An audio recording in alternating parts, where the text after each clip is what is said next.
नमस्कार, मैं डॉक्टर पल्लवी मेहता और आज इस वीडियो में मैं आप सबको अनीमिया के सिम्टम्स कैसे नज़र आते हैं इसके बारे में थोड़ी जानकारी देना चाहूँगी। हमारे खून में अलग अलग टाइप की सेल्स मौजूद होती हैं, जैसे कि WBCs यानी कि वाइट ब्लड सेल या सफ़ेद पेशी। WBCs शरीर में आने वाले इन्फेक्शन से लड़ने के लिए काम आती हैं। फिर होती है प्लेटलेट्स। प्लेटलेट्स हमारे शरीर में अगर कोई इंजरी हो जाए तो वहाँ पे ब्लड लॉस रुकाने के लिए या ब्लड क्लॉट करने के लिए काम आती है। इसके अलावा होती है RBCs यानी कि लाल पेशी या रेड ब्लड सेल्स। RBCs में हीमोग्लोबिन नाम का एक प्रोटीन मौजूद होता है। इस प्रोटीन में आयरन मौजूद होता है। हीमोग्लोबिन हमारे शरीर के अलग अलग ऑर्गन्स में ऑक्सीजन पहुंचाने का काम करता है। लंग्स से ये हीमोग्लोबिन ऑक्सीजन अपने पास रख लेता है और फिर अलग अलग ऑर्गन्स को डिस्ट्रीब्यूट करता है। फिर अलग अलग ऑर्गन्स से ये कार्बन डाइऑक्साइड जमा करता है और फिर ये कार्बन डाइऑक्साइड लंग्स में पहुंचा के एक्सेल करने के लिए छोड़ देता है। हमारे शरीर में हीमोग्लोबिन प्रोड्यूस अपने आप नहीं होता।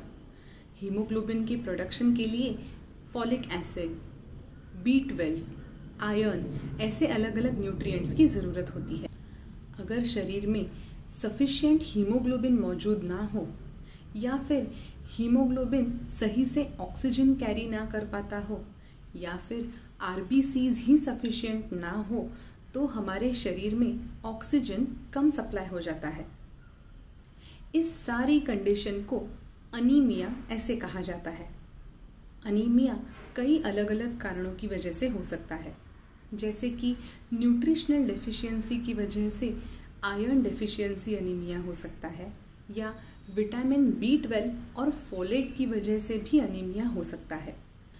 अनीमिया ऑफ इन्फ्लेमेशन मतलब अगर कोई इन्फ्लेमेटरी कंडीशन शरीर में मौजूद है, जैसे कि रूमेटॉइड आर्थराइटिस या फिर कैंसर या फिर ऑस्टियोआर्थराइटिस या फिर क्रॉन्स डिजीज़, ऐसी कोई भी इन्फ्लेमेटरी कंडीशन शरीर में मौजूद हो तो उसकी वजह से भी अनीमिया हो सकता है। बोन मैरो जहाँ से RBCs प्रोड्यूस होते हैं उसमें अगर कोई बीमारी आ जाए तो भी अनीमिया हो सकता है। अप्लास्टिक एनीमिया मतलब ऐसा टाइप का अनीमिया होता है जिसमें हीमोग्लोबिन सही से बन ही नहीं पाता। अप्लास्टिक एनीमिया एक जानलेवा कंडीशन भी हो सकती है।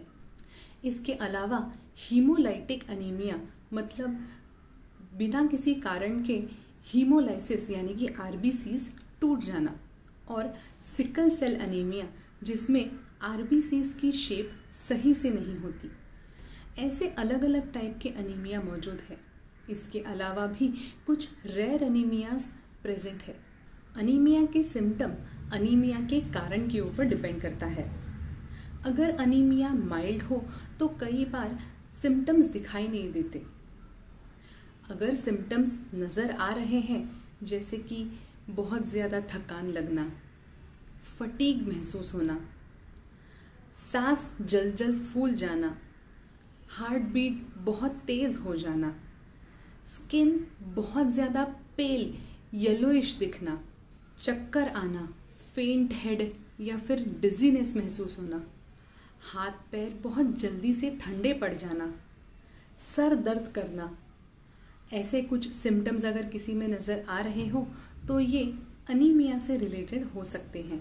ज़्यादातर अनीमिया शुरू में बहुत माइल्ड होता है, लेकिन अगर सही टाइम पे अनीमिया ट्रीट ना किया जाए तो ये वर्सन हो सकता है। इसकी वजह से अनीमिया से रिलेटेड कॉम्प्लिकेशंस दिखाई दे सकते हैं, जैसे कि बहुत ज़्यादा फटीग महसूस होना, इतनी ज़्यादा थकान महसूस होना कि हर दिन का काम भी ना कर पाए।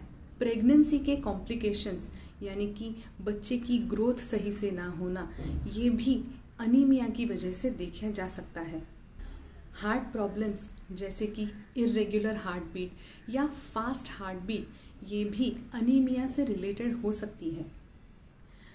बहुत सिवियर केसेस में अगर बहुत सिवियर अनीमिया हो तो ये जानलेवा भी हो सकता है। इसीलिए अगर किसी को अनीमिया जैसे सिम्टम्स नज़र आ रहे हो तो अपनी जांच जल्द से जल्द करवाएं, अपने डॉक्टर से जल्द मिलें। ये ट्रीट किया जा सकता है, कंट्रोल किया जा सकता है।